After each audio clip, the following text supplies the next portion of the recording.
Bau amis darah dan wangi Kamboja yang membusuk seolah menjadi saksi bisu saat belati hitam itu menghujam jantung terakhir yang dicintai Suzana. Memutus rantai kutukan Bisman, namun sekaligus menenggelamkan jiwanya ke dalam kegelapan yang tak berujung. Di antara puing istana yang angker dan tangisan gaib yang menggema setiap malam purnama, mampukah cinta pramuja yang suci menebus dosa seorang wanita yang telah menjadi iblis demi sebuah keadilan? Ataukah Suzana memang ditakdirkan untuk selamanya menjadi penjaga dendam yang tak pernah bisa beristirahat dengan tenang? Sebelum menonton cerita ini, silakan absen terlebih dahulu. Tinggalin jejak dari kota mana kalian berasal. Tulis di kolom komentar agar Mas Praba bisa lebih akrab dengan kalian. Dan buat teman-teman yang ingin mengirimkan pengalaman cerita horor atau sekedar ingin bersilaturahmi, teman-teman bisa masuk ke grup WhatsApp yang linknya sudah Mas Praba sematkan di deskripsi channel ini. Terima kasih.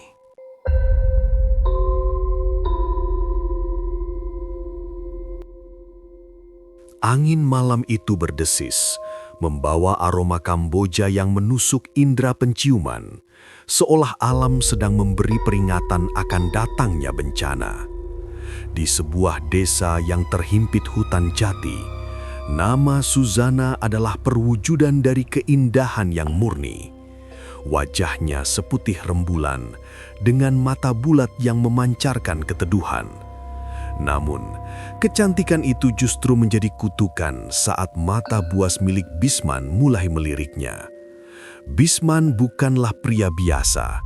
Ia adalah penguasa tanah yang bertangan besi, sosok yang kata-katanya adalah hukum, dan keinginannya adalah perintah yang tak boleh dibantah.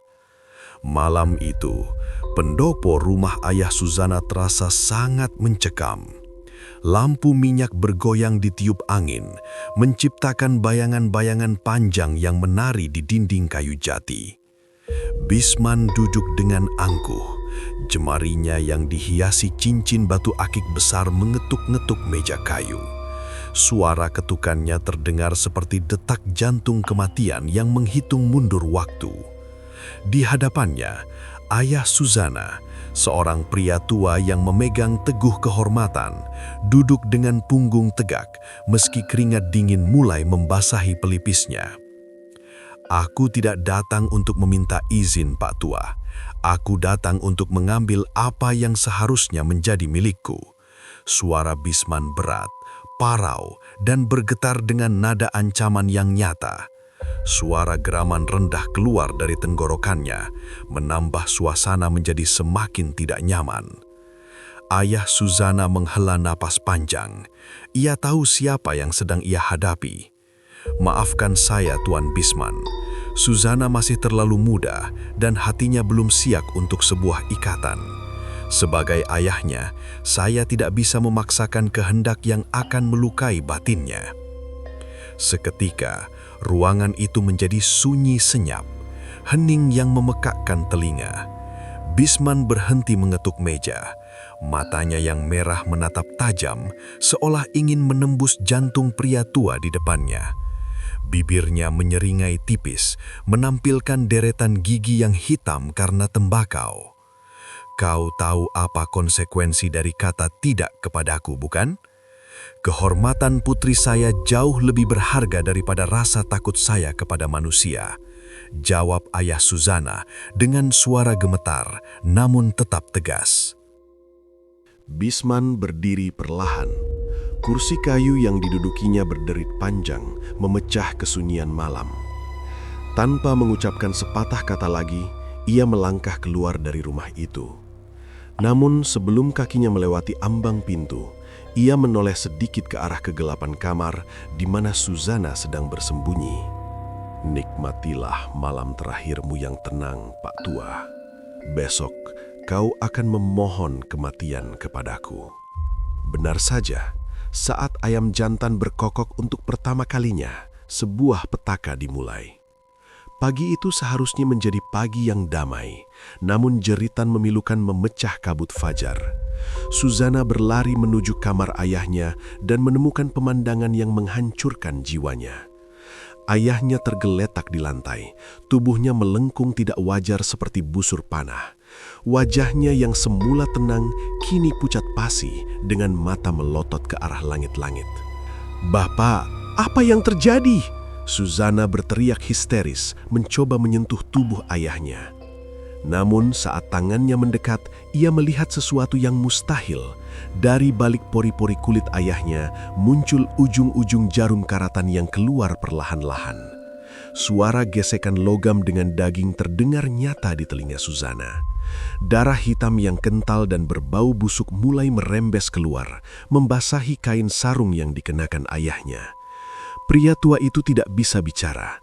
Mulutnya terbuka lebar, mengeluarkan suara erangan yang tersumbat di tenggorokan. Suzana jatuh terduduk menutup mulutnya dengan kedua tangan. Ia menyaksikan dengan mata kepala sendiri bagaimana perut ayahnya perlahan-lahan membuncit, seolah ada ribuan makhluk kecil yang sedang berpesta di dalamnya. Kulit perut itu meregang hingga hampir transparan, memperlihatkan gumpalan-gumpalan yang bergerak-gerak di bawah permukaan daging. Suara teng-tengan terdengar saat beberapa paku berkarat jatuh dari mulut ayahnya, berdenting di lantai kayu yang keras. "Ini santet, ini perbuatan Bisman," isak Suzana di tengah rasa putusnya. Hari-hari berikutnya adalah neraka dunia bagi mereka berdua. Tidak ada tabib atau dukun putih di desa itu yang berani mendekat, karena mereka tahu siapa pengirim kutukan ini. Setiap malam, Suzana harus membersihkan muntahan darah yang bercampur dengan rambut dan pecahan kaca dari tubuh ayahnya.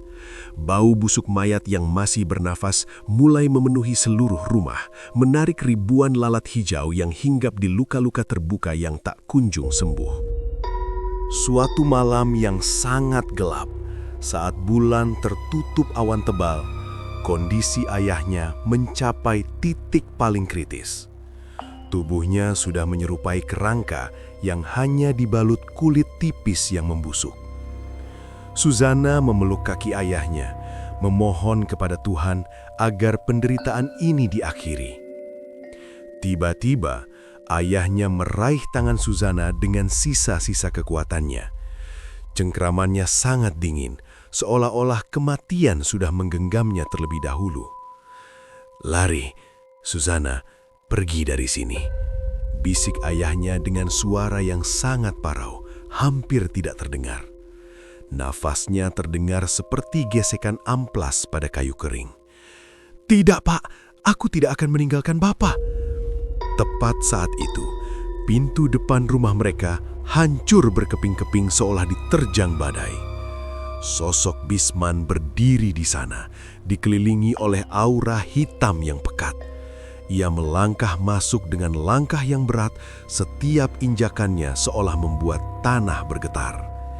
Ia menatap ke arah tempat tidur di mana ayah Suzana sedang sekarat dengan tatapan kemenangan yang menjijikan. "Lihatlah dirimu sekarang, Pak Tua. Di mana kehormatan yang kau banggakan itu?" Bisman tertawa terbahak-bahak. Suara tawanya menggema di seluruh ruangan, terdengar seperti suara gagak yang merayakan bangkai. "Satu kata dariku, dan penderitaanmu akan berakhir.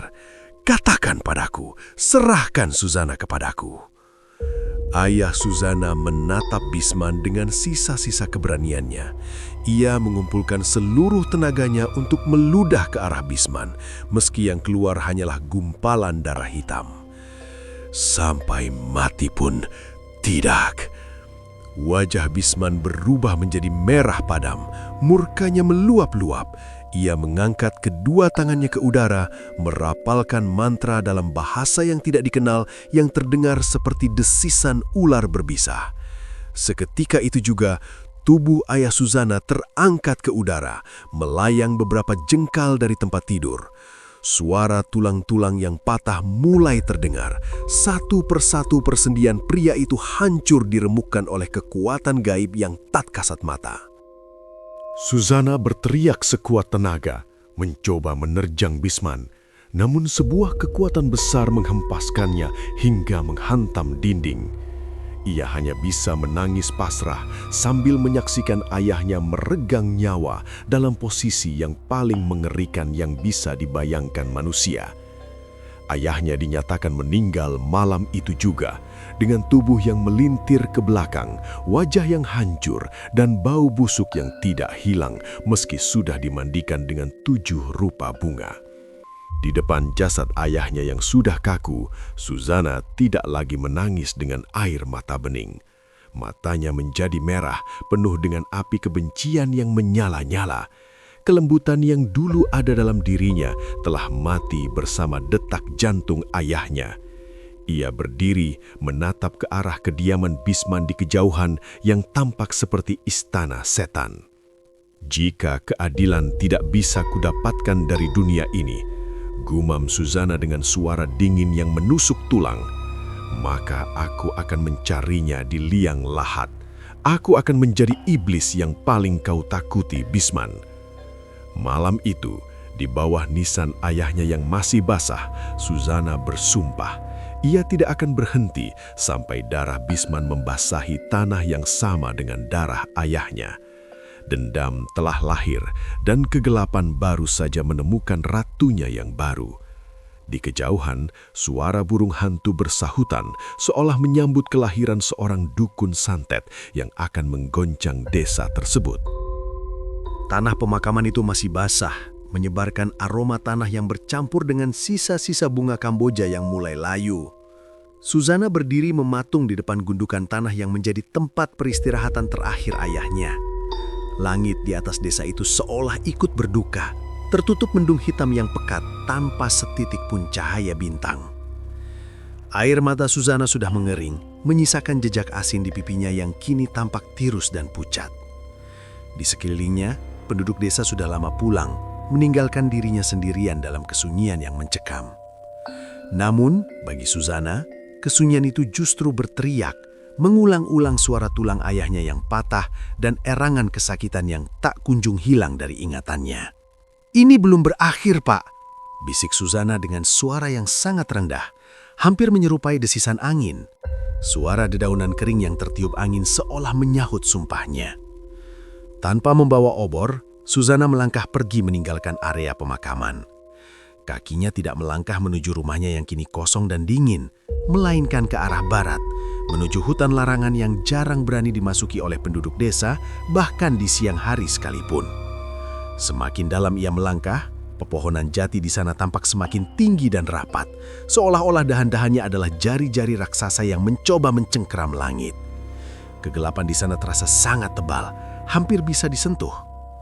Suara langkah kakinya di atas ranting kering terdengar sangat keras di tengah keheningan hutan yang tidak wajar.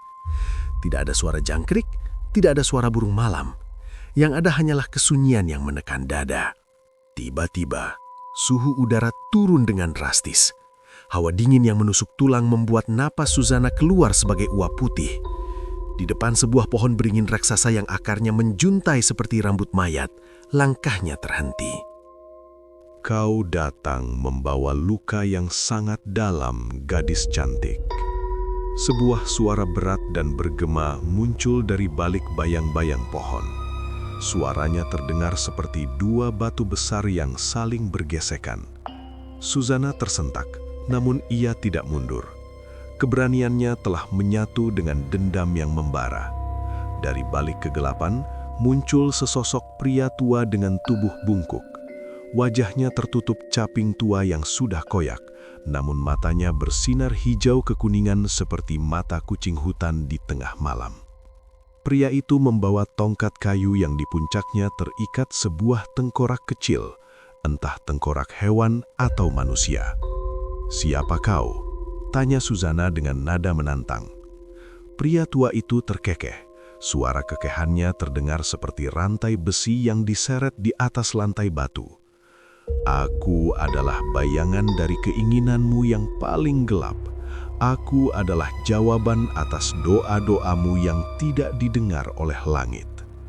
Suzana mengepalkan tangannya. "Aku ingin Bisman mati. Aku ingin dia merasakan rasa sakit yang 1000 kali lebih hebat dari apa yang dirasakan ayahku. Dendam adalah hidangan yang lezat, tapi harganya sangat mahal," kata pria misterius itu sambil melangkah mendekat. Aroma bau busuk dan kemenyan yang menyengat seketika memenuhi udara. Ilmu yang kau cari bukan berasal dari doa, melainkan dari kutukan. Kau harus membuang kemanusiaanmu. Kau harus siap menjadi iblis untuk menghancurkan iblis yang lain. Apakah kau siap menyerahkan nuranimu? Susana terdiam sejenak. Bayangan wajah Pramuja, pria yang diam-diam ia kagumi karena kesalehannya, melintas di benaknya. Ia tahu bahwa jika ia mengambil jalan ini, ia tidak akan pernah bisa kembali ke cahaya. Namun bayangan wajah ayahnya yang membusuk jauh lebih kuat. Nuraniku sudah mati bersama ayahku di bawah tanah itu. Berikan aku kekuatan itu. Pria tua itu menyeringai, memperlihatkan gusi-gusinya yang menghitam. Baiklah, ritual pertama dimulai malam ini. Di bawah akar beringin ini, terkubur seekor gagak hitam yang mati karena memakan jantung saudaranya. Gali tanah itu dengan kuku-kukumu sendiri hingga berdarah. Tanpa membantah, Susana berlutut. Ia mulai menggali tanah yang keras dan penuh dengan duri-duri hutan. Kuku-kukunya mulai pecah dan mengeluarkan darah, namun ia tidak berhenti. Rasa sakit di jemarinya tidak sebanding dengan perih di hatinya. Setelah menggali cukup dalam, ia menemukan bangkai burung gagak yang anehnya masih utuh meskipun aromanya sangat menyengat. Sekarang, makanlah jantung dari bangkai ini. Perintah si pria tua dengan nada memerintah. Suara geraman rendah kembali terdengar dari kegelapan hutan, seolah-olah ada makhluk-makhluk tak kasat mata yang sedang menonton ritual itu. Susana ragu sejenak. Perutnya mual, namun amarahnya menang. Ia merobek dada bangkai burung itu dan menelan jantung hitam yang dingin di dalamnya. Seketika, rasa panas membakar tenggorokannya, menjalar ke seluruh pembuluh darahnya. Ia merasa seolah-olah ada ribuan ulat yang merayap di bawah kulitnya. Penglihatannya berubah. Ia kini bisa melihat dalam kegelapan. Ia bisa melihat aura hitam yang menyelimuti hutan, dan ia bisa mendengar bisikan-bisikan dari roh-roh penasaran yang berbisik, "Mati, mati, mati." "Bagus," puji pria tua itu. "Sekarang kau bukan lagi Susana yang lemah. Kau adalah wadah dari kemarahan bumi. Tapi ingat, setiap kali kau menggunakan kekuatan ini untuk mencabut nyawa, sepotong jiwamu akan menghilang selamanya." "Aku tidak peduli," jawab Susana. Suaranya kini berubah, tidak lagi lembut, melainkan memiliki resonansi yang dalam dan sedikit bergetar, seolah-olah ada dua suara yang berbicara bersamaan dari mulutnya. Pria tua itu kemudian memberikan sebuah gulungan perkamen yang terbuat dari kulit yang sangat tipis dan berwarna pucat. Di sini tertulis mantra-mantra kematian, pelajari setiap katanya. Darahmu adalah tintanya. Setiap kali kau merapal nama anak buah Bisman di atas tanah pemakaman, nyawa mereka akan menjadi milikmu. Susana menerima perkamen itu. Ia merasakan energi dingin yang sangat kuat mengalir dari kulit perkamen tersebut ke telapak tangannya. Ritual pertama telah selesai, dan ia merasa beban berat di dadanya berganti menjadi kekuatan yang haus akan darah. Ia berdiri, menatap pria tua itu yang perlahan-lahan mulai memudar ke dalam kegelapan hutan. "Siapa namamu?" tanya Susana sebelum sosok itu menghilang sepenuhnya. "Namaku tidak penting, Ratu Santet." Suara itu terdengar menjauh, menyatu dengan suara desau angin yang semakin kencang. "Panggil saja aku sang penjaga gerbang kelam. Kita akan sering bertemu di setiap nyawa yang kau cabut." Susana kini berdiri sendirian di tengah hutan jati yang angker. Namun ia tidak lagi merasa takut. Ia justru merasa menjadi bagian dari kegelapan itu sendiri. Ia melangkah pulang dengan langkah yang ringan namun mantap. Di kepalanya, ia sudah menyusun rencana. Ia akan mulai dari anak buah Bisman yang paling setia, yang dulu ikut tertawa saat ayahnya disiksa. Malam itu, Di kediamannya yang mewah, Bisman tiba-tiba terbangun karena merasa ada angin dingin yang masuk ke dalam kamarnya meskipun semua jendela tertutup rapat. Ia mendengar suara bisikan halus di telinganya. Suara itu menyerupai suara kuku yang menggaruk kayu. Ia melihat ke arah sudut kamar, namun tidak menemukan apa-apa. Ia tidak tahu bahwa di luar sana, di bawah naungan pohon Kamboja, Suzana sedang menanam sebuah boneka jerami yang diikat dengan rambut salah satu anak buahnya. "Satu nyawa untuk setiap air mata ayahku," gumam Suzana di tengah malam yang buta. Langit tiba-tiba menggelegar, suara guntur yang memecah kesunyian. Duar! Hujan turun dengan sangat deras, seolah-olah langit sedang mencoba mencuci noda darah yang akan segera membanjiri desa itu. Suzana tersenyum di balik kegelapan, sebuah senyuman yang tidak lagi memiliki kehangatan manusia. Perang gaib baru saja dimulai, dan ia tidak akan berhenti sampai Bisman memohon kematian di bawah kakinya. Malam di desa itu tidak lagi sama sejak tanah kuburan ayah Suzana mengering. Kesunyian yang dulu menenangkan kini berubah menjadi cekaman yang mencekik leher. Di sebuah gubuk kecil yang tersembunyi di balik rimbunnya pohon bambu, asap kemenyan meliuk-liuk seperti ular yang sedang menari. Suzana duduk bersila di depan sebuah cermin retak. Wajahnya yang dulu berseri kini tampak kaku, dengan garis hitam di bawah mata yang menceritakan malam-malam tanpa tidur. Di tangannya, ia menggenggam seikat rambut dan potongan kain seragam milik salah satu centeng kepercayaan Bisman yang bernama Suro. "Kau yang pertama, Suro. Kau yang memegangi tangan ayahku saat paku-paku itu masuk ke kulitnya," bisik Suzana. Suaranya kini memiliki resonansi yang ganjil, seperti ada dua orang yang berbicara dari satu kerongkongan. Di kedai tuak yang bising, Suro sedang tertawa terbahak-bahak bersama kawan-kawannya. Ia merasa aman di bawah perlindungan Bisman. Namun, tiba-tiba tawanya terhenti. Ia merasakan tenggorokannya gatal, seolah-olah ada ribuan semut yang merayap di dalamnya. Ia mencoba menelan ludah, namun yang terasa justru tajamnya logam. Suro mulai terbatuk-batuk hebat hingga tubuhnya terjatuh dari kursi kayu yang kemudian berderit keras. "Brak!" "Suro, kau kenapa?" tanya kawan-kawannya dengan wajah panik. Suro tidak bisa menjawab, matanya melotot, urat-urat di lehernya menegang seperti kabel baja yang hampir putus. Tiba-tiba, suara mengerikan terdengar dari dalam perutnya. Suara ledakan tumpul bergema dari balik kulit perut Suro. Seketika, darah merah pekat menyembur ke segala arah, membasahi meja dan wajah teman-temannya. Perutnya robek dari dalam, memperlihatkan ratusan paku berkarat dan kawat berduri yang menyembul keluar di antara ususnya yang hancur. Suro tewas seketika dengan posisi mulut menganga, mengeluarkan bau logam dan busuk yang menyengat. Berita kematian Suro menyebar seperti api di atas rumput kering. Teror mulai menyelimuti markas Bisman. Satu demi satu, orang-orang kepercayaan sang penguasa menemui ajal dengan cara yang melampaui logika manusia. Ada yang ditemukan tewas di tengah pasar setelah mencekik lehernya sendiri dengan kekuatan yang begitu dahsyat hingga tulang lehernya hancur berkeping-keping.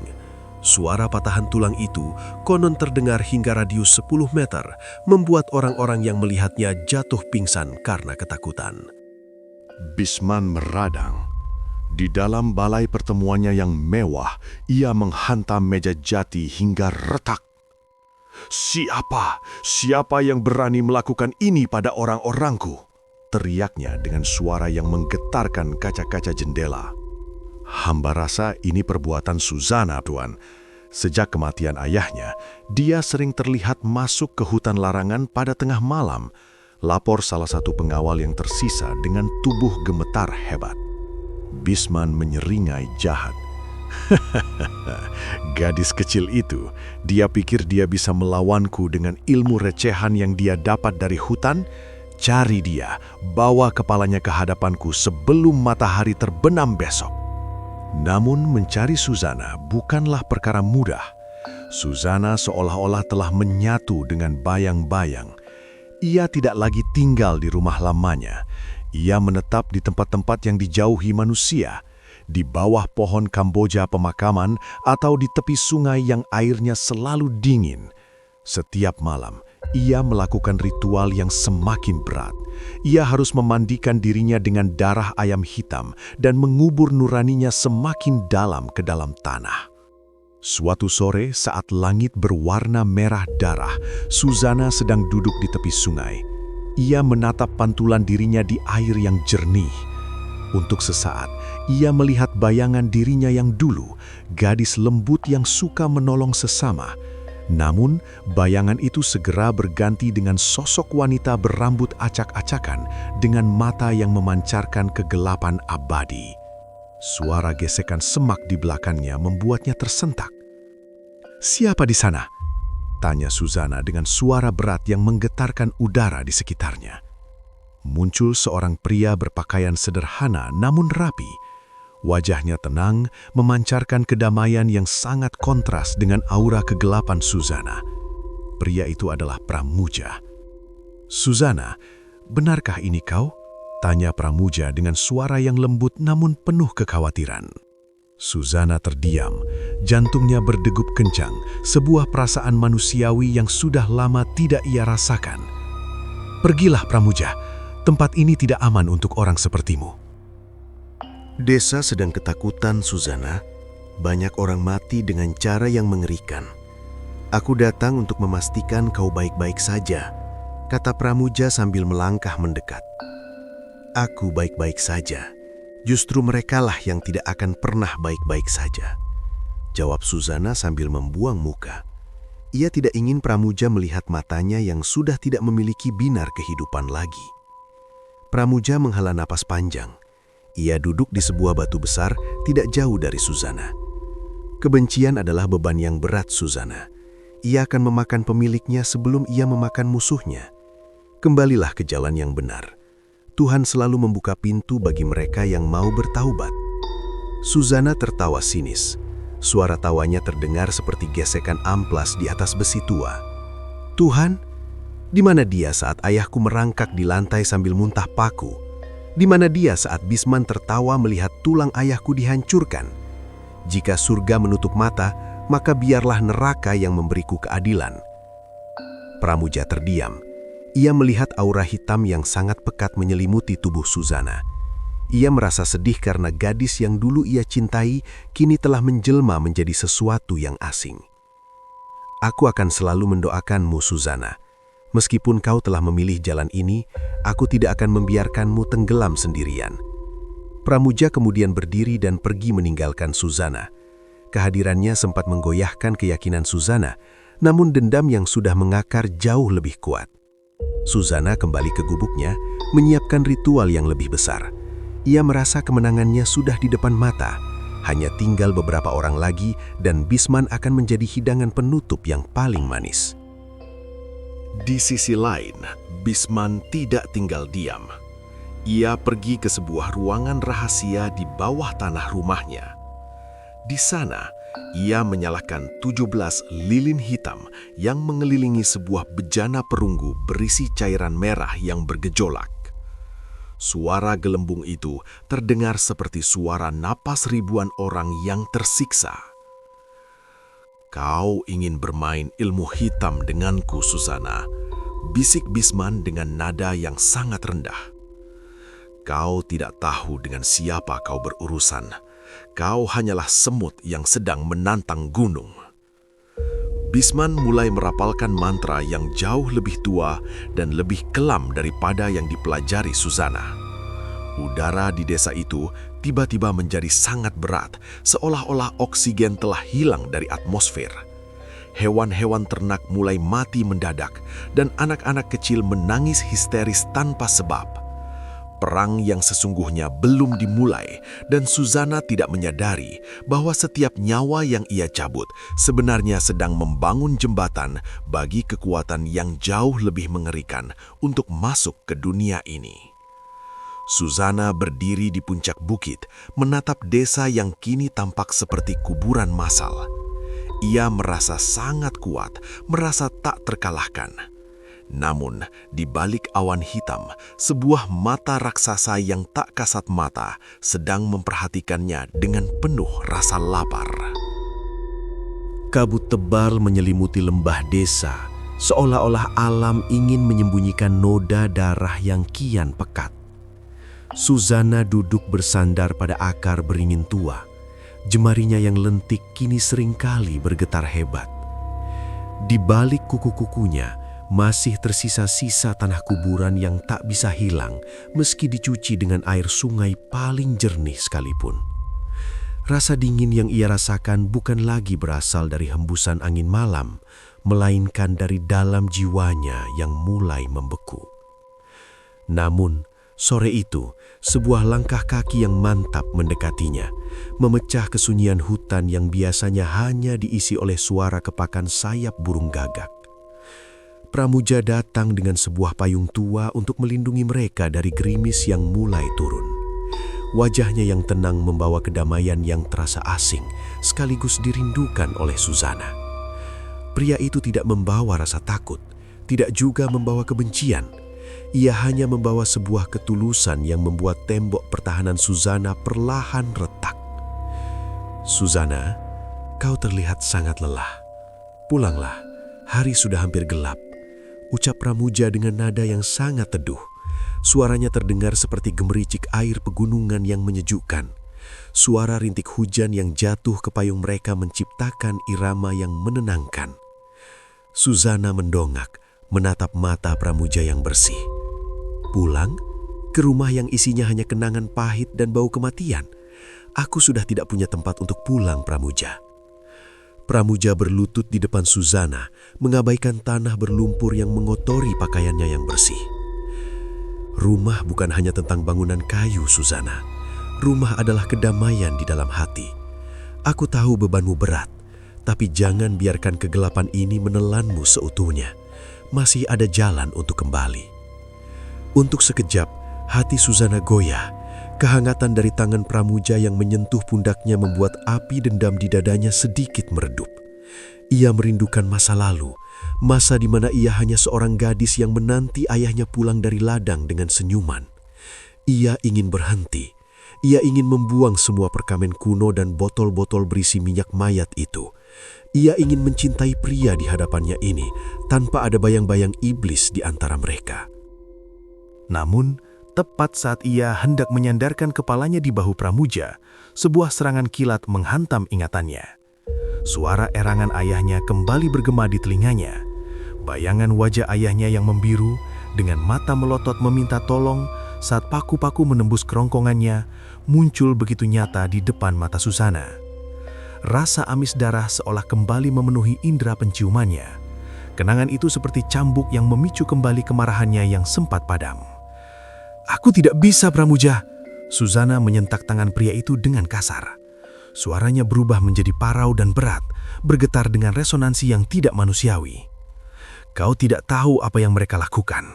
Kau tidak merasakan paku-paku itu merobek daging keluargamu." "Suzana, tenangkan dirimu. Dendam hanya akan membuatmu menjadi sama jahatnya dengan Bisman," teriak Pramuja mencoba merengkuh kembali jiwa kekasihnya. Suzana berdiri. Rambut panjangnya berkibar ditiup angin kencang yang tiba-tiba datang entah dari mana. "Biarkan aku menjadi jahat. Jika kebaikan hanya membuat kita diinjak-injak, maka aku akan menjadi noda hitam yang paling kelam di tanah ini. Pergilah sebelum kegelapan dalam diriku juga menyakitimu." Pramuja terpaku melihat transformasi di depan matanya. Ia melihat mata Suzana yang semula teduh, kini memancarkan cahaya merah samar di tengah kegelapan hutan.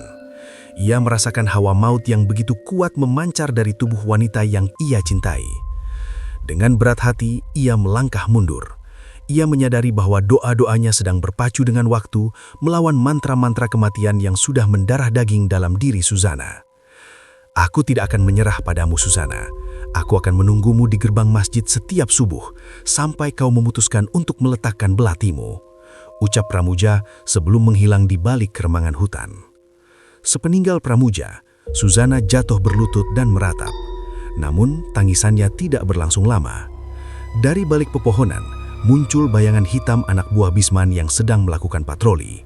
Mereka tertawa-tawa sambil menghunus pedang, membicarakan bagaimana mereka akan menggusur lebih banyak tanah penduduk esok hari. Salah satu dari mereka bahkan membual tentang bagaimana ia dulu ikut menertawakan tangisan ayah Suzana. Suara ranting yang diinjak Suzana menarik perhatian mereka. "Hei, siapa itu? Keluar kau!" teriak salah satu centeng bernama Gento. Suzana berdiri perlahan. Wajahnya tertutup rambut, namun auranya membuat bulu kuduk para preman itu berdiri seketika. Ia tidak lagi melihat mereka sebagai manusia, melainkan sebagai tumbal yang harus diserahkan kepada penguasa ke-8 demi kekuatan yang lebih besar. Ia merogoh kantong bajunya, mengeluarkan segenggam abu jenazah yang telah dimantrai. "Kalian merindukan suara tawa ayahku?" bisik Suzana. Suaranya kini terdengar seperti ribuan suara yang berbisik bersamaan. "Mati, mati, mati." Ia meniupkan abu itu ke arah mereka. Angin membawa abu putih itu masuk ke dalam hidung dan mulut mereka. Dalam sekejap, jeritan memilukan memecah kesunyian malam. Gento dan kawan-kawannya mulai menggaruk leher mereka sendiri hingga kulitnya terkelupas. Mereka merasa ada sesuatu yang tumbuh di dalam tenggorokan mereka.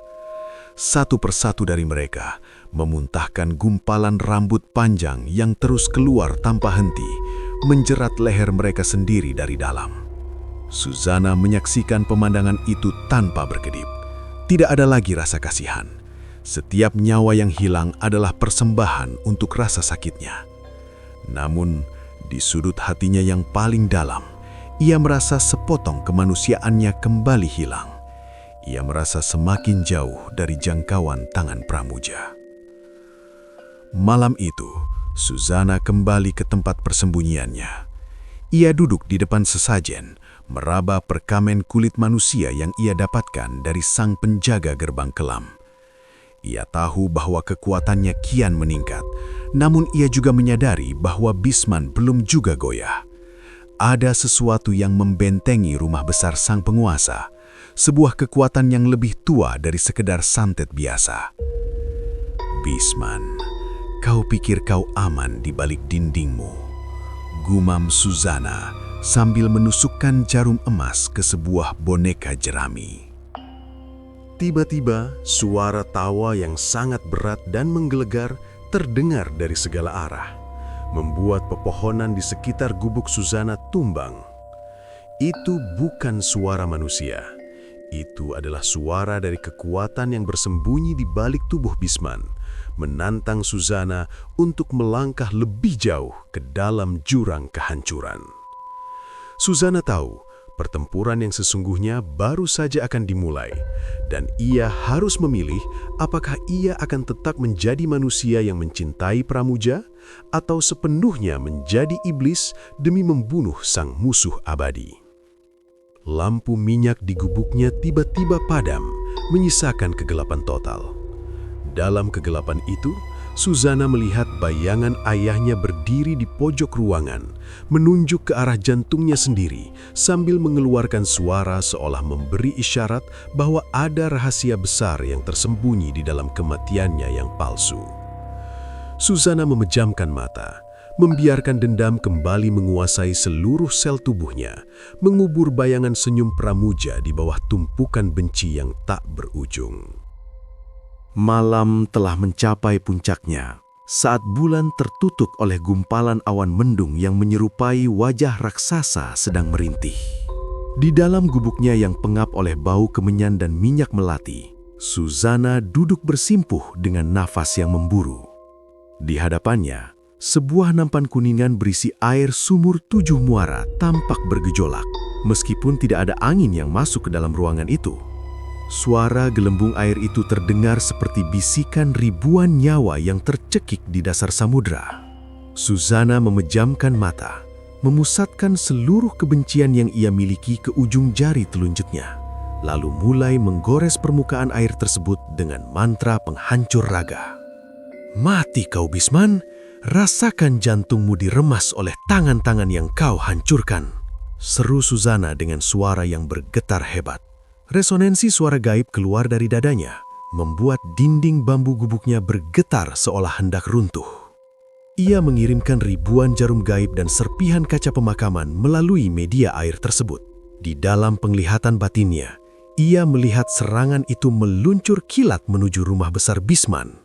Namun, sesuatu yang aneh terjadi. Bukannya mendengar teriakan kesakitan dari sang musuh, Susana justru melihat sebuah fenomena yang mengerikan. Di dalam pantulan air, sosok Bisman yang semula sudah mulai menua, kini tampak berdiri tegak. Kulit wajahnya yang keriput perlahan-lahan menjadi kencang kembali. Matanya yang sayu berubah menjadi tajam dan bersinar keunguan. Setiap serangan santet yang dikirimkan Susana seolah-olah diserap oleh tubuh Bisman menjadi energi segar yang justru menambah kekuatannya. Bagaimana mungkin? Gumam Susana dengan bibir gemetar. Ia mencoba mengirimkan serangan kedua, kali ini dengan menggunakan media tanah kuburan yang paling terkutuk. Namun, hasilnya tetap sama. Bisman justru tertawa terbahak-bahak di kediamannya. Suara tawa itu bergema hingga ke dalam telinga Susana, meskipun jarak mereka dipisahkan oleh hutan yang luas.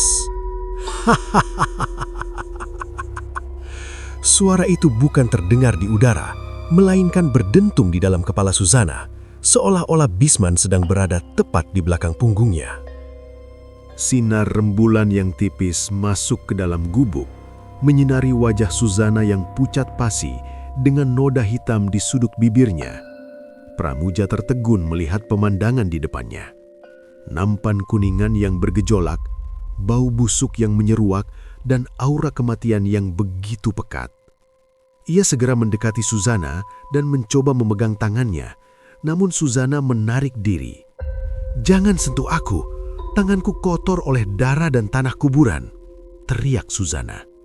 Pramuja menatapnya dengan tatapan yang sangat lembut, sebuah tatapan yang hampir membuat pertahanan batin Susana runtuh. "Susana, lihatlah cermin itu. Kau bukan lagi gadis yang aku kenal. Kau sedang menjadi santapan bagi setan yang kau undang sendiri. Berhentilah sebelum tidak ada lagi yang tersisa dari jiwamu." "Aku tidak bisa berhenti, Pramuja. Bisman harus mati. Tapi dia justru menjadi kuat karena seranganku. Kenapa?" Susana mulai menangis histeris. Ia merasa terjebak dalam lingkaran setan yang tidak berujung. Pramuja menghela napas panjang dan mulai membacakan ayat-ayat perlindungan dengan suara yang rendah namun penuh tenaga. Suasana gubuk yang tadinya panas dan mencekam perlahan-lahan mulai mendingin.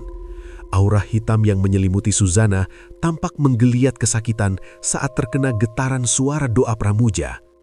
"Ada kekuatan di rumah Bisman yang memakan rasa bencimu, Susana. Kau mengirimkan racun, tapi dia memiliki penawar yang mengubah racun itu menjadi obat. Kau tidak akan pernah bisa menang selama kau menggunakan cara yang sama dengannya," ucap Pramuja dengan tegas. Susana terdiam.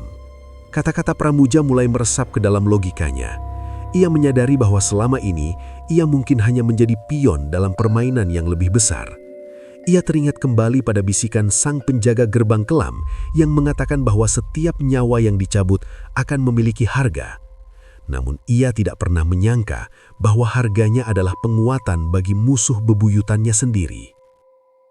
"Aku harus mencari tahu apa yang ada di bawah rumahnya," gumam Susana dengan mata yang kembali menajam. "Ada sesuatu yang haus di sana, sesuatu yang berhubungan dengan ayahku." "Jangan pergi sendirian, Susana. Itu adalah jebakan," peringat Pramuja. Namun, Susana tidak mendengarkan. Rasa penasarannya kini melampaui rasa takutnya. Ia merasa ada sebuah benang merah yang menghubungkan kematian ayahnya, ilmu santet yang ia pelajari, dan kebugaran Bisman yang tidak wajar. Ia yakin bahwa ayahnya tidak benar-benar pergi dengan tenang.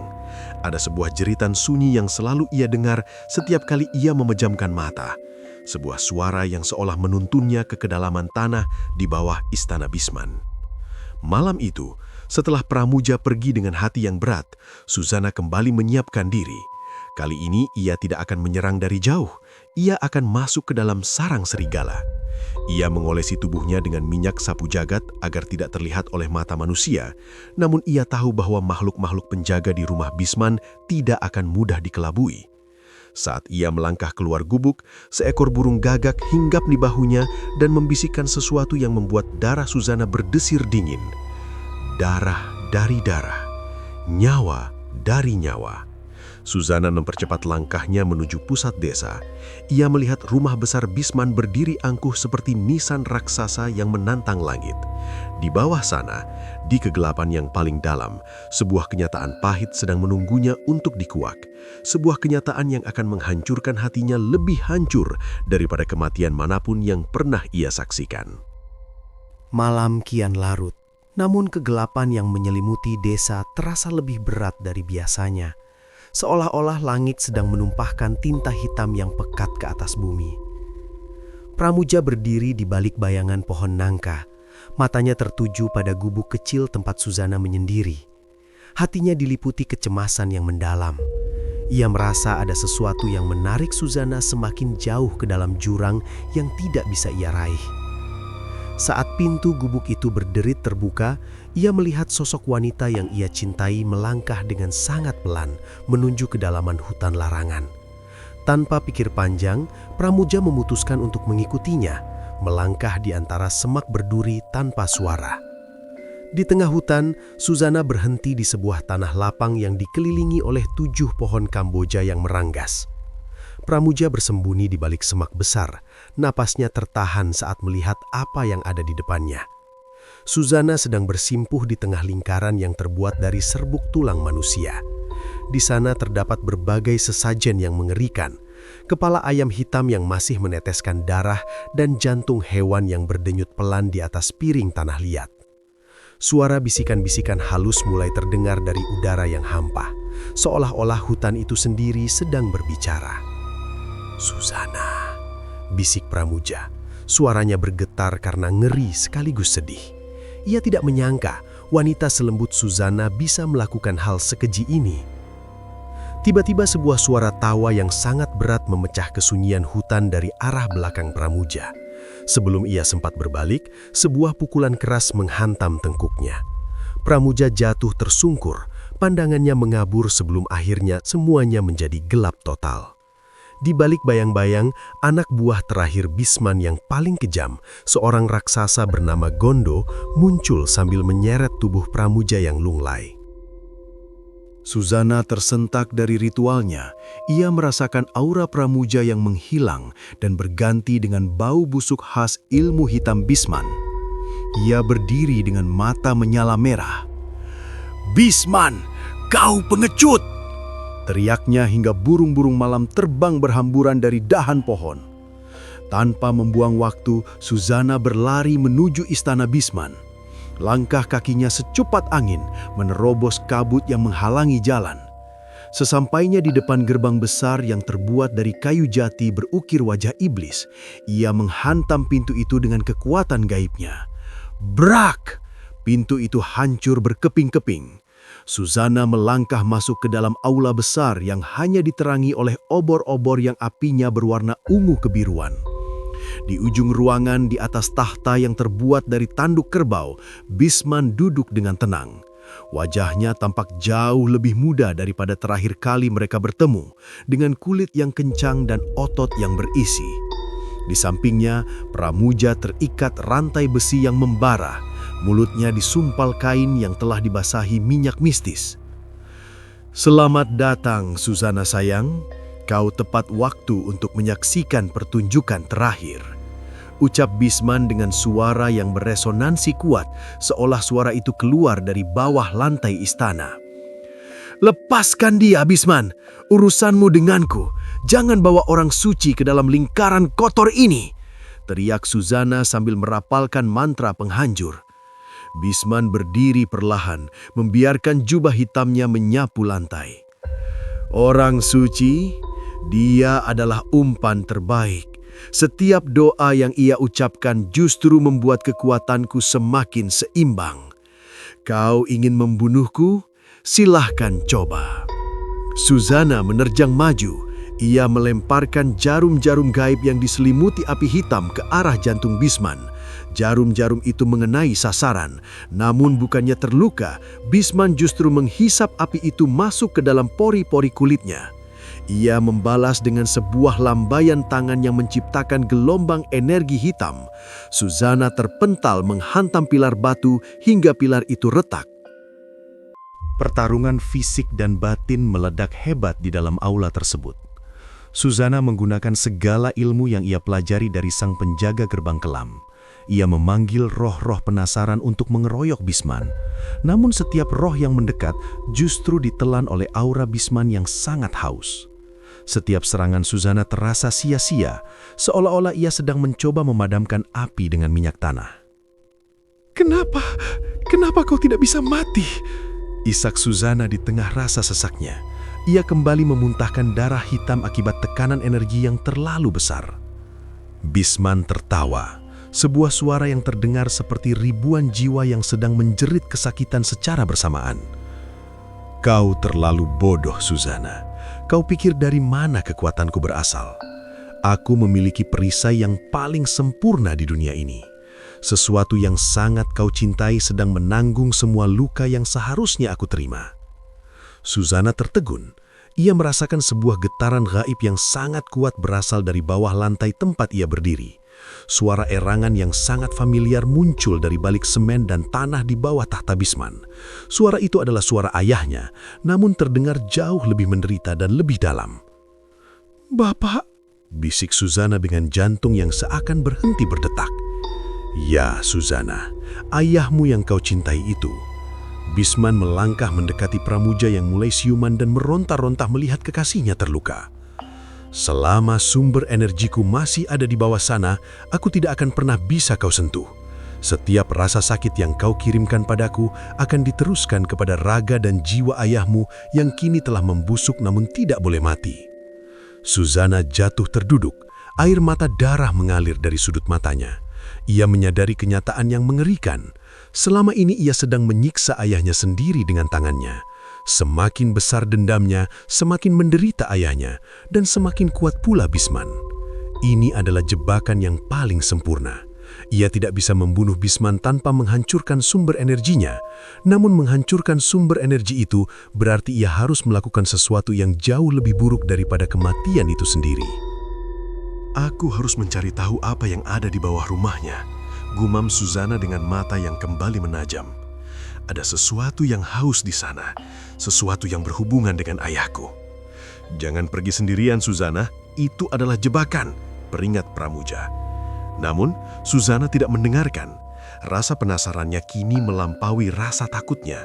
Ia merasa ada sebuah benang merah yang menghubungkan kematian ayahnya, ilmu santet yang ia pelajari, dan kebugaran Bisman yang tidak wajar. Ia yakin bahwa ayahnya tidak benar-benar pergi dengan tenang. Ada sebuah jeritan sunyi yang selalu ia dengar setiap kali ia memejamkan mata. Sebuah suara yang seolah menuntunnya ke kedalaman tanah di bawah istana Bisman. Malam itu, setelah Pramuja pergi dengan hati yang berat, Suzana kembali menyiapkan diri. Kali ini ia tidak akan menyerang dari jauh, ia akan masuk ke dalam sarang serigala. Ia mengolesi tubuhnya dengan minyak sapu jagat agar tidak terlihat oleh mata manusia, namun ia tahu bahwa makhluk-makhluk penjaga di rumah Bisman tidak akan mudah dikelabui. Saat ia melangkah keluar gubuk, seekor burung gagak hinggap di bahunya dan membisikkan sesuatu yang membuat darah Suzana berdesir dingin. Darah dari darah, nyawa dari nyawa. Suzana mempercepat langkahnya menuju pusat desa. Ia melihat rumah besar Bisman berdiri angkuh seperti nisan raksasa yang menantang langit. Di bawah sana, di kegelapan yang paling dalam, sebuah kenyataan pahit sedang menunggunya untuk dikuak. Sebuah kenyataan yang akan menghancurkan hatinya lebih hancur daripada kematian manapun yang pernah ia saksikan. Kegelapan di dalam istana Bisman terasa seperti cairan kental yang menyesakkan paru-paru. Suzana memanfaatkan kekacauan energi saat Bisman sedang bersemedi di ruang utama untuk menyelinap menuju bagian belakang bangunan yang paling angker. Ia merayap seperti bayangan di balik pilar-pilar besar, menghindari pengawasan para penjaga gaib yang matanya bersinar kehijauan di sudut plafon. Langkah kakinya tidak mengeluarkan suara sedikit pun, seolah-olah ia sudah tidak lagi menapak di bumi. Suara gesekan kain kafan yang ia gunakan sebagai jimat pelindung terdengar samar, menyatu dengan desis angin yang masuk lewat celah ventilasi. Ia menemukan sebuah pintu kayu kecil yang tersembunyi di balik lemari besar berisi botol-botol minyak mistis. Saat pintu itu dibuka, suara engsel yang berkarat menjerit panjang, membelah kesunyian malam. Di balik pintu itu, terdapat tangga batu yang curam menuju ke bawah tanah. Udara yang keluar dari sana terasa sangat lembab dan membawa aroma yang membuat perut mual. Itu adalah bau yang sangat spesifik, perpaduan antara daging yang membusuk, anyir darah segar, dan wangi Kamboja yang sudah layu. Bau ini, gumam Suzana, tangannya gemetar hebat saat menyentuh dinding batu yang dingin dan berlendir. Suzana menuruni anak tangga satu demi satu. Setiap langkah yang ia ambil terasa semakin berat, seolah-olah gravitasi di bawah sana berkali-kali lipat lebih kuat. Di dasar tangga, ia menemukan sebuah lorong panjang yang hanya diterangi oleh lampion berisi kunang-kunang yang sudah mati namun tetap bercahaya redup. Di ujung lorong ada sebuah ruangan dengan jeruji besi hitam yang tampak berkarat namun dialiri oleh energi listrik gaib. Suara getaran energi itu membuat bulu kudut Suzana berdiri tegak. Semakin dekat ia melangkah, bau busuk itu semakin menyengat, menusuk-nusuk indera penciumannya hingga ia harus menutup hidung dengan kain. Di tengah ruangan itu, dalam sebuah sel yang sempit, tampak sebuah sosok yang terikat rantai di keempat anggota tubuhnya. Rantai itu tidak mengikat kulit, melainkan menembus daging dan tulang, mengunci sosok itu pada dinding batu yang basah. "Bapak?" Suara Suzana pecah, tertelan oleh rasa ngeri yang luar biasa. Sosok itu bergerak perlahan, kepalanya mendongak, menyingkap rambut yang sudah menggumpal dengan tanah dan ulat. Wajahnya nyaris tidak berbentuk. Separuh kulitnya sudah hilang memperlihatkan tulang rahang, sementara matanya yang keruh menatap kosong ke arah Suzana. Yang paling mengerikan adalah dadanya yang masih naik turun dengan kaku. Setiap hembusan napasnya mengeluarkan suara geraman yang tersumbat cairan. "Suzana, lari." Suara itu bukan keluar dari mulut, melainkan menggema langsung di dalam batin Suzana. Suzana jatuh berlutut di depan jeruji besi itu. Ia histeris, mencoba menarik jeruji itu dengan tangan kosong hingga telapak tangannya terbakar oleh energi gaib. "Bapak masih hidup? Bagaimana mungkin? Aku sendiri yang menguburkan jenazah Bapak." "Itu bukan jenazahku." Sosok yang membusuk itu meronta pelan, menyebabkan rantai-rantai besi itu berdenting keras. "Bisman menukar ragaku dengan batang pisang yang dimantrai. Dia mencuri jiwaku, memaksaku tetap bernapas agar dia bisa mencuri kekuatanku." Suzana menyadari kebenaran yang jauh lebih gelap dari semua ilmu santet yang ia pelajari. Ayahnya tidak pernah mati dalam pemakaman itu. Selama berbulan-bulan, ayahnya disekap di tempat terkutuk ini, dijadikan baterai manusia bagi keabadian Bisman. Setiap kali Suzana mengirimkan santet untuk membunuh anak buah Bisman, energi kematian itu tidak pergi ke neraka, melainkan ditarik masuk ke dalam tubuh ayahnya melalui jalur goib, kemudian diserap kembali oleh Bisman untuk memulihkan kemudaannya. "Jadi selama ini aku sedang menyiksamu, Pak. Setiap aku membunuh satu orang, Bapak yang merasakan sakitnya?" isak Suzana dengan penyesalan yang membakar jiwa. Tawa kemenangan Bisman tiba-tiba meledak dari balik bayang-bayang lorong. Bisman muncul dengan langkah tenang, tangannya menggenggam sebuah keris kecil yang berlumuran darah segar. "Indah bukan? Sebuah siklus tanpa akhir. Kau memberiku energi dan ayahmu memberikan ketahanan. Kau adalah muridku yang paling berprestasi tanpa kau sadari, Suzana." "Kau iblis! Kau lebih rendah dari kotoran!" teriak Suzana sambil berdiri dan menghimpun seluruh kekuatan hitamnya.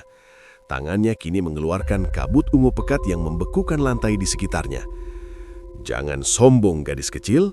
Bisman melangkah mendekati jeruji besi, menempelkan telapak tangannya pada punggung ayah Suzana yang hancur. "Setiap serangan yang kau tujukan padaku sekarang akan membuat jantung ayahmu berhenti berdetak sesaat. Namun sihirku akan memaksanya kembali berdenyut. Bayangkan rasa sakitnya, bayangkan penderitaannya." Pramuja yang entah bagaimana berhasil melepaskan diri sebagian dari ikatannya di atas, merangkak di pintu lorong dengan luka di pelipisnya. "Suzana, jangan gunakan ilmu hitam itu lagi. Itu yang dia inginkan. Dia ingin kau menjadi iblis seutuhnya, agar lingkaran ini tidak pernah putus." Suzana terjepit di antara dua kenyataan yang menghancurkan hatinya. Jika ia menyerang Bisman, ayahnya akan menderita lebih hebat. Jika ia berhenti, Bisman akan terus berkuasa dan mungkin akan menjadikan Pramuja tumbal selanjutnya. Di dalam sel itu, sang ayah menatap Suzana dengan mata yang seolah-olah berbicara. "Selesaikan ini, anakku. Akhiri penderitaanku, meskipun itu berarti kau harus membunuhku." Suara gaib di ruangan bawah tanah itu semakin menguat. Suara rintihan ayahnya, tawa Bisman, dan doa-doa Pramuja bercampur menjadi satu simfoni horor yang memekakkan telinga. Suzana merasakan kepalanya hampir pecah. Ia melihat ke arah tangannya yang sudah mulai ditumbuhi sisik-sisik hitam, tanda bahwa kemanusiaannya sudah berada di ambang batas terakhir. "Aku harus memilih," gumam Suzana dengan tatapan kosong. Ia melihat ke arah Pramuja yang memohon dengan air mata, lalu kembali melihat ke arah ayahnya yang hancur.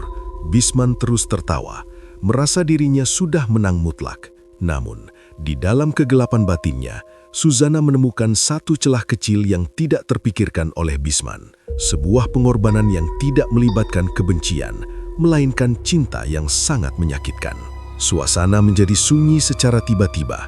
Lilin-lilin di lorong padam secara serentak. Dalam kegelapan total itu, hanya terdengar suara detak jantung yang sangat lambat. Suzana menarik napas panjang, mengumpulkan sisa-sisa kewarasannya untuk melakukan tindakan yang akan mengubah nasib mereka selamanya. Puncak konflik ini telah mencapai titik di mana darah tidak lagi menjadi alat pembalas dendam, melainkan air mata yang akan menyucikan sebuah dosa besar. Ruang bawah tanah itu seakan menyempit, menjepit dada Suzana dengan tekanan gaib yang luar biasa dahsyat. Cahaya lampion yang mulai meredup menciptakan bayangan panjang yang tampak seperti jemari iblis sedang mencengkeram dinding. Bau anyir darah dan busuknya daging yang merongga kini terasa 1000 kali lebih menyengat, memenuhi setiap rongga paru-parunya. Di depannya, Bisman berdiri dengan angkuh, membiarkan jubah hitamnya berkibar meski tidak ada hembusan angin di ruangan tertutup itu. Tawanya meledak, sebuah suara parau yang bergetar dengan resonansi mistis yang menyakitkan telinga. "Kau masih tidak mengerti juga, Suzana?" Bisman melangkah perlahan, mendekati jeruji tempat ayah Suzana terikat. "Kau pikir ilmu santet yang kau gunakan itu berasal dari kemarahanmu sendiri? Tidak, aku yang membukakan jalannya. Aku yang membiarkanmu membantai anak buahku satu demi satu." Suzana menggelengkan kepala, mencoba mengusir kenyataan yang mulai merayap masuk ke logikanya. "Bohong, aku membunuh mereka untuk membalas dendam pada kalian." Bisman menyeringai, menampilkan deretan gigi yang hitam dan runcing. "Dendammu adalah bumbu yang paling nikmat. Setiap nyawa yang kau cabut, setiap jantung yang kau hentikan dengan santetmu, jiwanya tidak pergi ke akhirat. Aku membelokkan arus kematian itu ke sini, masuk ke dalam raga ayahmu yang membusuk ini. Dia adalah wadah penampung Suzana. Dia adalah pabrik energi yang membuatku tetap muda dan tak terkalahkan." Suzana menatap tangan ayahnya yang terikat rantai. Di sana ia melihat guratan-guratan hitam yang bergerak seperti cacing di bawah kulit yang transparan. Setiap kali ia mengingat nyawa anak buah Bisman yang ia cabut, guratan itu berdenyut kencang. Suara detak jantung yang tidak wajar itu bergema di seluruh ruangan, menciptakan frekuensi yang membuat kepala Suzana terasa ingin pecah. Jadi, selama ini, suara Suzana tercekat di tenggorokan. "Iya," potong Bisman dengan nada puas. Kau sendirilah yang menyuapi ayahmu dengan energi kematian. Kau yang membuatnya tetap bernapas di tengah penderitaan yang tak terbayangkan ini. Tanpa kau sadari, kaulah dukun santet yang menyiksa ayahmu sendiri agar aku tetap abadi. Bukankah itu sebuah ironi yang sangat manis? Suzana jatuh terjerembab ke lantai batu yang basah. Hatinya hancur berkeping-keping, lebih hancur daripada jasad yang ada di depannya.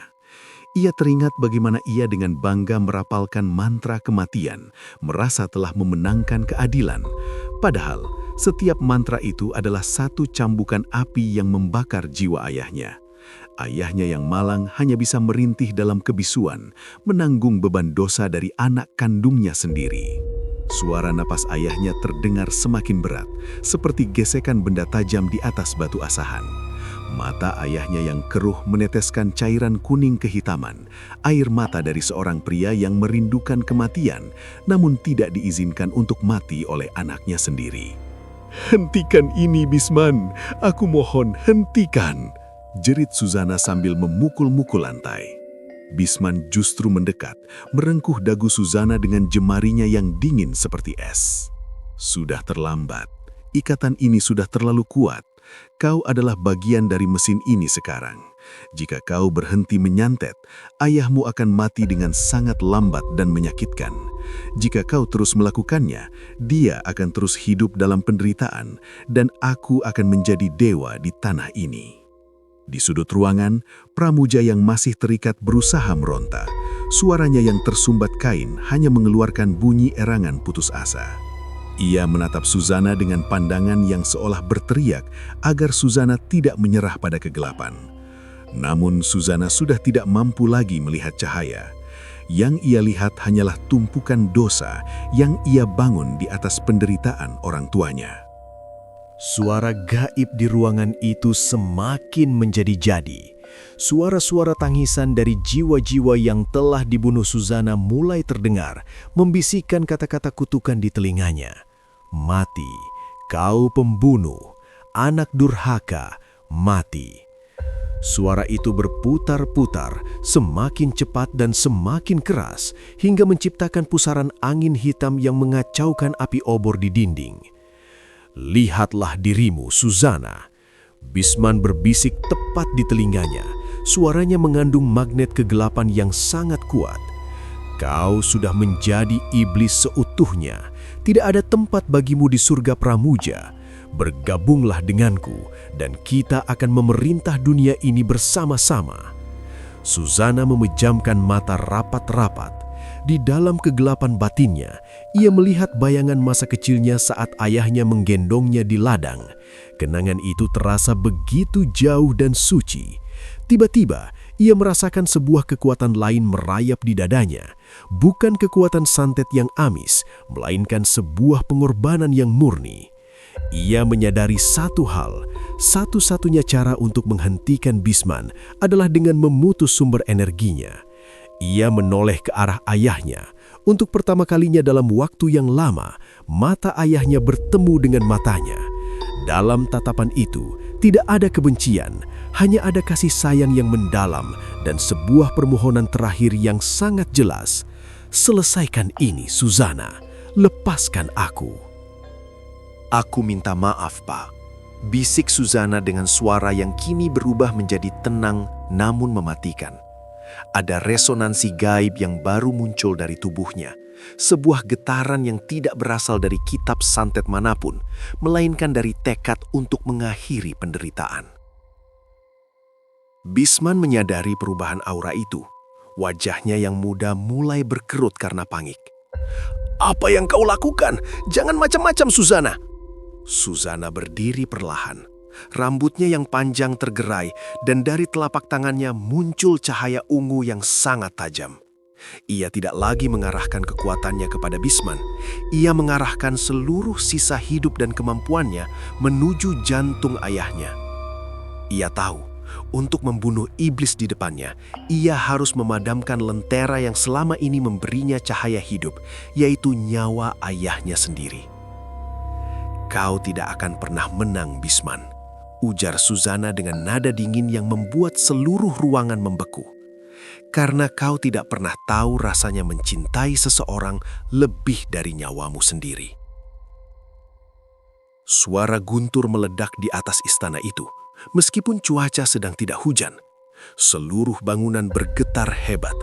Puncak konflik ini telah mencapai titik didihnya. Suzana melangkah maju, siap melakukan tindakan paling berdosa demi sebuah penebusan yang agung. Ia tahu bahwa setelah ini, hidupnya tidak akan pernah sama lagi. Ia akan menjadi yatim piatu dalam arti yang paling tragis, namun ia tidak akan membiarkan ayahnya menjadi makanan bagi kejahatan lebih lama lagi. Hawa dingin yang menusuk tulang merayap di sepanjang lantai batu ruang bawah tanah, membawa serta aroma kematian yang kini sudah mencapai puncaknya. Suzana berdiri mematung di hadapan jeruji besi yang memenjara raga ayahnya. Di tangannya, sebuah belati kuno dengan pamor hitam legam memancarkan cahaya ungu yang berpendar tidak stabil. Bilah besi itu seolah-olah bernafas, mengeluarkan suara desisan halus seperti lidah ular setiap kali bersentuhan dengan udara yang terkontaminasi ilmu hitam. Di balik jeruji, sosok sang ayah yang sudah hancur itu menatapnya. Tidak ada kata-kata yang keluar dari bibirnya yang sudah membusuk, namun tatapan matanya berbicara dengan resonansi yang menghujam jantung Suzana. Tatapan itu penuh dengan luka, keletihan, dan sebuah permohonan yang amat sangat untuk segera diakhiri. Ayahnya adalah sebuah mesin nyawa yang dipaksa berdenyut demi keabadian Bisman, dan hanya kematian murni yang bisa memutus kutukan tersebut. "Suzana, hentikan! Jangan lakukan itu!" Sebuah teriakan parau memecah kesunyian yang mencekam. Suzana menoleh perlahan. Di ambang pintu lorong, Pramuja berdiri dengan tubuh gemetar. Pria itu berhasil melepaskan sumbatan mulutnya, namun wajahnya kini dipenuhi ketakutan yang luar biasa. Ia menatap belati di tangan Suzana dengan ngeri. Baginya, pemandangan kekasihnya yang dikelilingi aura gelap sambil memegang senjata di depan orang tua sendiri adalah puncak dari segala kesesatan. "Pramuja, jangan mendekat. Ini adalah satu-satunya jalan." Suara Suzana terdengar sangat rendah, memiliki getaran ganda yang menyeramkan. "Itu ayahmu, Suzana. Membunuh orang tua adalah dosa yang tidak akan pernah diampuni oleh langit. Jika kau melakukannya, kau benar-benar akan menjadi iblis dan kita tidak akan pernah bisa bersama di dunia maupun di akhirat," teriak Pramuja dengan air mata yang membasahi pipinya. Ia melangkah maju, mencoba meraih tangan Suzana yang sudah terasa sedingin es. Suzana terisak, bahunya berguncang hebat. "Kau tidak mengerti. Jika aku tidak membunuh sumber energi ini, Bisman akan terus menyerap nyawa dari setiap tarikan napas Bapak. Setiap detik Bapak hidup di sini adalah ribuan tahun siksaan di neraka dunia. Bisman tidak akan pernah bisa mati selama raga Bapak masih bernafas." Bisman, yang berdiri di sudut ruangan sambil menikmati penderitaan batin korbannya, tertawa mengejek. Suara tawanya beradu dengan gema di dinding batu, menciptakan resonansi yang memekakkan telinga. "Dengarkan kekasihmu yang suci itu, Suzana. Jadilah anak yang berbakti. Biarkan ayahmu tetap hidup dalam keabadian yang indah ini. Biarkan dia terus membusuk agar aku tetap menjadi raja." "Diam kau setan!" bentak Suzana. Suzana kembali menatap ayahnya. Rantai-rantai yang menembus daging pria tua itu berderit, seolah-olah ikut memohon agar segera diputus. Sang ayah memberikan isyarat dengan anggukan kepala yang sangat lemah. Sebuah tetesan cairan hitam keluar dari sudut matanya, jatuh ke lantai dengan suara yang terdengar sangat keras di telinga Suzana. Isyarat itu adalah izin, sebuah restu terakhir dari seorang ayah agar anaknya melepaskan beban yang sangat berat ini. "Maafkan aku, Pak. Aku harus mengakhiri semua ini," gumam Suzana. Ia mengangkat belati hitam itu tinggi-tinggi. Cahaya ungu dari bilahnya mulai menyambar-nyambar seperti kilat kecil. "Suzana, demi Tuhan, jangan!" Pramuja menerjang, mencoba memeluk Suzana dari belakang untuk menghentikan tangannya. Namun aura hitam dari tubuh Suzana meledak, menciptakan gelombang tekanan yang menghempaskan Pramuja hingga membentur dinding dengan keras. Brak! Pramuja jatuh terkulai. Ia hanya bisa melihat dengan pandangan kabur saat Suzana melangkah mendekati jeruji besi. Suara detak jantung yang tidak wajar dari tubuh ayahnya terdengar semakin cepat, seolah-olah raga itu sudah bersiap untuk meledak. Satu tusukan untuk memutus rantai ini, satu pengorbanan untuk menghancurkan kegelapan, bisik Suzana. Ujung belapi itu kini hanya berjarak beberapa senti dari dada ayahnya yang sudah merongga. Suzana merasakan seluruh kenangan masa kecilnya berputar cepat di kepalanya. Saat ayahnya menyuapinya nasi, saat mereka tertawa di bawah pohon mangga, dan saat ayahnya berjanji akan selalu menjaganya.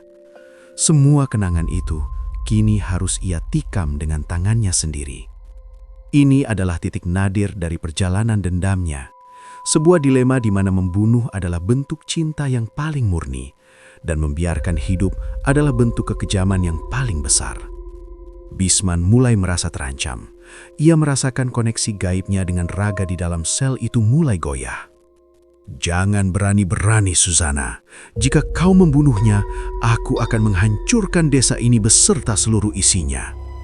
Suzana tidak lagi mendengarkan ancaman itu. Ia menutup matanya, membiarkan air matanya jatuh membasahi belati hitamnya.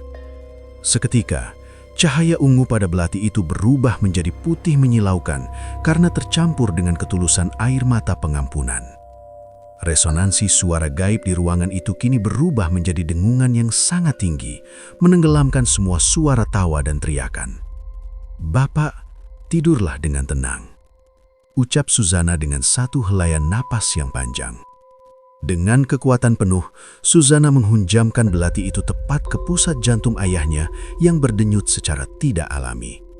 Suara besi yang menembus daging yang membusuk dan mematahkan tulang rusuk terdengar sangat nyata. Sebuah ledakan energi putih meledak dari titik tusukan tersebut, membutakan mata siapapun yang ada di ruangan itu. Seketika itu juga, jeritan yang sangat mengerikan keluar dari mulut Bisman. Tubuhnya mulai bergetar hebat, kulit wajahnya yang tadinya muda dan kencang mulai mengelupas dengan sangat cepat seperti kertas yang dibakar. Bisman memegang lehernya sendiri, ia merasakan sumber keabadiannya baru saja diputus secara paksa. Kekuatan yang selama ini ia curi kini berbalik menyerangnya, menghancurkan sel-sel tubuhnya dari dalam. Suzana tetap memegang belati itu, membiarkan tubuh ayahnya perlahan-lahan hancur menjadi debu yang bercahaya. Ia tidak lagi merasakan kebencian, ia hanya merasakan kehampaan yang luar biasa. Di belakangnya, Pramuja hanya bisa terpaku dalam diam, menyaksikan kekasihnya telah melakukan sesuatu yang akan menghantui sisa hidup mereka berdua. Pintu neraka telah tertutup bagi sang ayah, namun bagi Suzana dan Pramuja, sebuah luka abadi baru saja ditorehkan di atas takdir mereka. Lantai ruang bawah tanah itu berguncang hebat, seolah-olah fondasi bumi sedang dipaksa untuk menelan kembali segala dosa yang telah dimuntahkan ke permukaannya.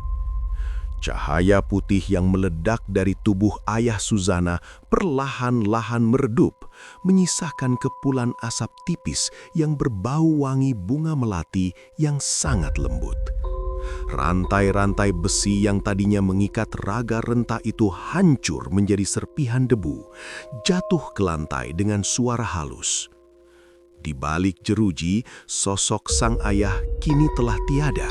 Yang tersisa hanyalah seberkas kedamaian yang melayang sebelum akhirnya hilang ditelan kegelapan. Namun, di sudut ruangan, jeritan kematian yang sesungguhnya baru saja dimulai. Bisman merangkak di lantai, kedua tangannya mencengkeram wajahnya sendiri yang kini sedang mengalami proses pembusukan kilat. Suara raungannya terdengar seperti ribuan gagak yang sedang memperebutkan bangkai. Kulitnya yang tadinya kencang dan muda kini mencair, menetes ke lantai seperti lilin yang terbakar. Seluruh ilmu hitam, paku, jarum, dan kaca yang selama ini ia kirimkan kepada orang lain kini berbalik pulang ke tubuhnya sendiri. "Suzana, hentikan! Tolong aku!" Rintih Bisman dengan suara yang sudah menyerupai desisan ular sekarat. Suzana berdiri tegak, membiarkan darah yang mengalir dari matanya membasahi pipi. Ia tidak menaruh rasa iba sedikit pun. Ia menyaksikan dengan mata kepala sendiri bagaimana tubuh sang penguasa zolim itu meledak dari dalam, mengeluarkan ribuan ulat hitam yang langsung melahap sisa-sisa dagingnya. Tulang belulang Bisman hancur berkeping-keping seiring dengan hilangnya aura hitam yang selama ini melindunginya. Dalam hitungan detik, penguasa desa yang jahat itu hanya menyisakan tumpukan debu hitam yang berbau belerang. Keheningan yang mematikan segera mengambil alih ruangan itu. Suzana menjatuhkan belati hitamnya yang kini telah kehilangan cahayanya. Ia berbalik perlahan, menatap Pramuja yang masih terduduk di sudut ruangan dengan wajah pucat pasi. Pria itu menatap Suzana dengan pandangan yang sulit diartikan. Ada ketakutan, ada kengerian, dan ada sebuah jurang pemisah yang kini membentang sangat luas di antara mereka. "Pramuja!" bisik Suzana dengan suara yang sangat lemah, kembali menjadi suara seorang gadis manusia. Pramuja mundur selangkah saat Suzana mencoba mendekat. "Jangan, Suzana, jangan mendekat. Semuanya sudah berakhir, Pramuja. Bisman sudah mati. Bapak sudah tenang," ucap Suzana sambil mengulurkan tangannya yang masih berlumuran darah hitam. Pramuja menggelengkan kepalanya dengan air mata yang terus mengalir. "Memang benar, Bisman telah musnah. Tapi kau telah melintasi batas yang tidak seharusnya disentuh manusia. Kau membunuh ayahmu sendiri dengan ilmu iblis itu. Aku tidak bisa melihatmu tanpa membayangkan darah yang tumpah dari jantung pria tua yang seharusnya kau lindungi." "Aku melakukannya untuk membebaskannya," teriak Suzana, suaranya bergetar karena rasa sakit yang luar biasa di dadanya. "Tetap saja itu adalah pembunuhan, Suzana. Hatiku hancur melihatmu menjadi sesuatu yang begitu gelap. Aku mencintai gadis yang dulu selalu tersenyum di bawah pohon mangga, bukan dukun santet yang tangannya berbau maut." Suara Pramuja terdengar sangat dingin, sebuah resonansi yang memutus sisa-sisa harapan dalam jiwa Suzana. Suara angin malam yang masuk lewat celah dinding seolah ikut mengiyakan perkataan pria itu. Suzana terdiam. Ia melihat tangannya sendiri, lalu melihat bayangannya di air yang menggenang di lantai. Ia menyadari bahwa Pramuja benar. Meskipun tujuannya adalah penebusan, ia telah kehilangan bagian suci dari kemanusiaannya. Ia telah menjadi bagian dari kegelapan yang ia benci. Cinta yang ia harapkan bisa menjadi pelabuhan terakhirnya, kini telah karam ditabrak oleh keputusannya sendiri. "Pergilah, Pramuja," ujar Suzana dengan nada yang datar, hampir tanpa emosi. "Kembalilah ke duniamu yang terang. Desa ini butuh orang sepertimu untuk membersihkan sisa-sisa kutukan ini." Pramuja menatap Suzana untuk terakhir kalinya. Ia ingin memeluknya, namun rasa ngeri terhadap ilmu hitam yang melekat pada kulit Suzana jauh lebih kuat. Dengan langkah yang berat, Pramuja berbalik dan berjalan menaiki tangga, meninggalkan Suzana sendirian di dalam kegelapan ruang bawah tanah yang dingin. Suara langkah kaki Pramuja perlahan-lahan menjauh, menghilang dari pendengaran Suzana. Suzana duduk bersila di tengah ruangan yang kini menjadi makam bagi ayah dan musuhnya. Ia memejamkan mata, membiarkan keheningan hutan larangan meresap ke dalam pori-pori kulitnya. Ia tidak lagi menangis. Kesedihannya telah mengeras menjadi sebuah kekuatan baru yang jauh lebih dingin dan abadi. Ia menyadari bahwa takdirnya bukan lagi sebagai seorang istri atau seorang anak, melainkan sebagai penjaga keseimbangan di desa ini. Seiring dengan berjalannya waktu, istana Bisman yang megah perlahan-lahan runtuh dimakan usia dan ditumbuhi tanaman liar. Penduduk desa tidak ada yang berani mendekat karena mereka sering mendengar suara tangisan wanita dan suara dentingan rantai dari bawah tanah pada malam-malam tertentu. Suara-suara itu menjadi peringatan bagi siapapun yang mencoba bermain dengan ilmu hitam atau berlaku zolim kepada sesama. Suzana tidak pernah benar-benar pergi. Ia menghilang ke dalam kabut hutan jati, berpindah dari satu bayangan ke bayangan lainnya. Kadang-kadang, orang-orang melihat sesosok wanita cantik berbaju putih bersih berdiri di pinggir hutan saat bulan purnama. Namun saat didekati, sosok itu akan menghilang, menyisakan aroma bunga Kamboja yang menyengat. Ia menjadi legenda yang hidup, sosok dukun putih yang lahir dari darah dendam yang kelam. Dendam itu telah selesai, namun harganya adalah kebahagiaan yang tidak akan pernah ia rasakan lagi. Suzana telah memilih jalannya menjadi iblis demi menghancurkan iblis dan menjadi abadi dalam kesendirian yang terkutuk. Di tengah kegelapan hutan yang paling dalam, ia duduk merenung, menjaga rahasia-rahasia mistis yang tidak boleh diketahui manusia.